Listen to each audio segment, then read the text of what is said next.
भी लोग बोल रहे हैं सरपंच को आया नहीं दे रहे, पुलिस वाले आ ले बाइक में मोबाइल है रुको जो बोल रहे पुलिस वालों ने रोक लिया सरपंच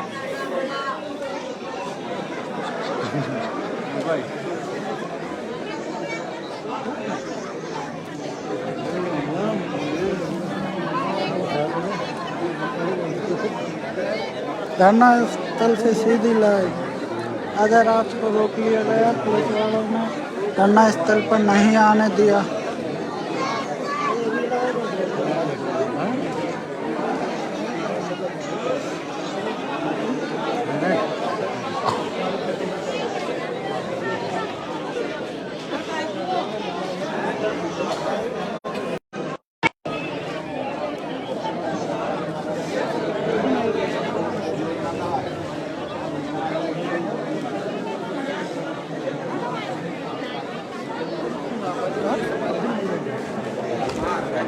क्या हो गया पुलिस का जब्त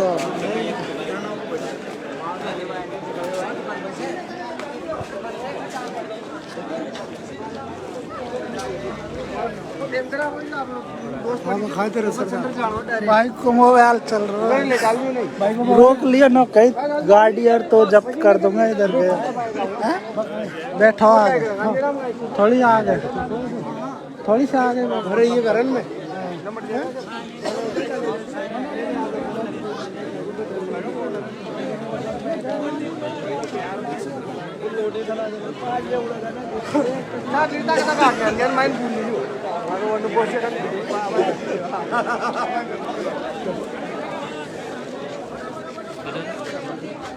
भाई साहब से बातचीत करते हुए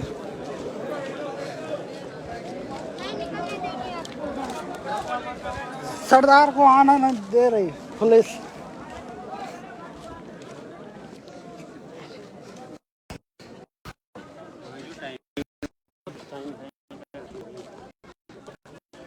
कहीं घर में हाँ यार मैं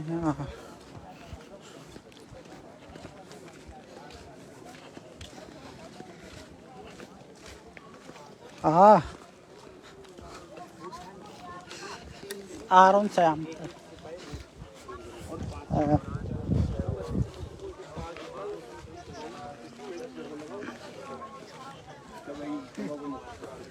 अच्छा मारपीट करते हुए उन्होंने थप्पड़ जड़ उसके बाद यहाँ काफी हंगामा हुआ, पुलिस का जाब्ता मौके पर तैनात ठीक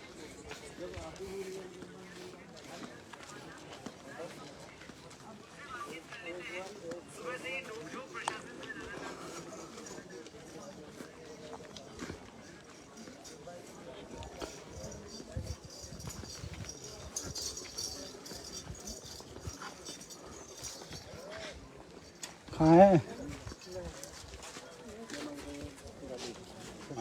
मैं मकान जाइए मकान पे। प्रशासन ने पूरी तरह रोक रखा है, हाईजैक कर रखा है। नेताजी धरने पे बैठे हैं, किसी प्रकार का व्यवधान नहीं हो, इस कारण बहिष्कार हो चुका है। जनता पूर्णतः बैठी हुई है, ये देखो जनता पूरी तरह जनता यहाँ ऊपर नीचे बैठी हुई है मकानों पर, और पुलिस ने पूरी तरह रोक रखा है। डिप्टी एसपी सब पड़े हैं। नेताजी प्रयास करें थोड़ी देर बाद में चुनाव हो। ये देखो जनता पेड़ों के नीचे खड़ी हुई है।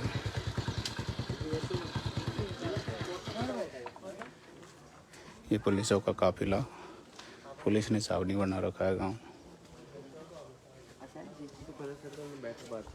गांव की जनता ये चाहती है कि भाई साहब के पक्ष में मतदान हो, इस कारण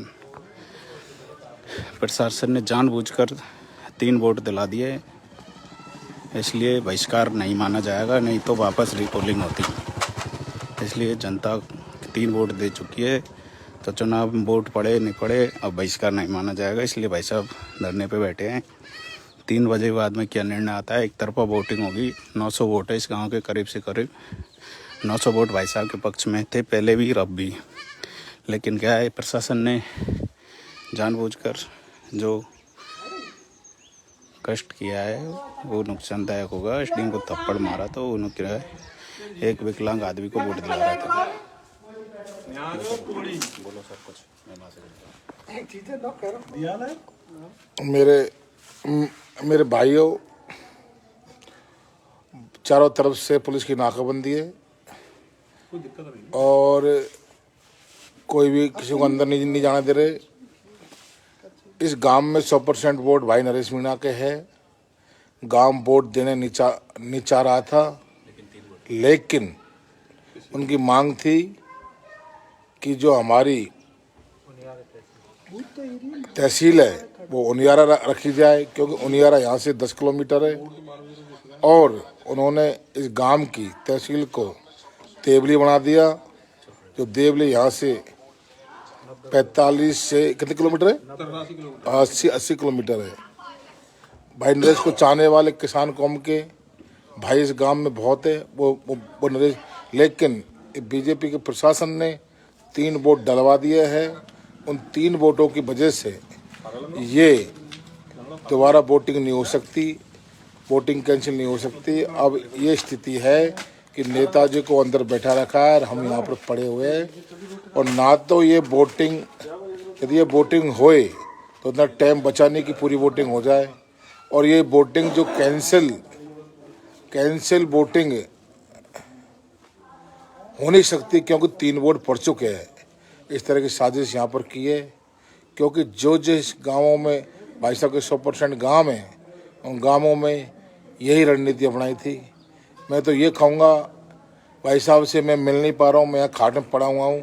मैं भाई साहब से, यदि मेरी लाइव को अंदर सुन रहे हो तो मेरे भाई साहब से यही निवेदन है कि 3 बजे बाद में वोटिंग करवा दे, ताकि अपना 500-600 वोटों का नुकसान नहीं हो। ये गवर्नमेंट, ये शासन, ये प्रशासन यही चाह रहा है कि वोटिंग होनी नहीं चाहिए। यदि 3 वोट नहीं डलते, 3 वोट डलवाए प्री प्लानिंग से, 3 वोटों के डलने के कारण दोबारा वोटिंग हो नहीं सकती। इसलिए मेरे भाइयों, मैं कोशिश करूंगा, ये फिक्स है कि हमारा गिरफ्तार होना निश्चित है, क्योंकि किसी कार्यकर्ताओं को यहाँ से निकलने नहीं देंगे। 5 बजे का इंतजार कर रहे हैं ये लोग, और जैसे ही 5 बजे सभी कार्यकर्ताओं को गिरफ्तार करेंगे। लेकिन हम भागने वाले नहीं हैं, हम बाहर बैठे हुए। यदि कुछ ऐसा हुआ तो भाई साहब से पहले हम गिरफ्तार होंगे। टीम के मुख्य कार्यकर्ता यहाँ पर है, और मैं आपको फिर से आंखों देखा हाल बता रहा हूँ। मेरे भाइयों, बहुत गलत हो रहा है। जिन गांवों में भाई साहब के 90% वोट है, उन गांवों में ये स्थिति है कि वोटों को पढ़ने नहीं दे रहे, एजेंटों को परेशान कर रहे, और कई तरह की रणनीति है। भाइयों, मैं आपको कोशिश करूंगा कि अंदर जाके लाभ दूं। बहुत बहुत धन्यवाद।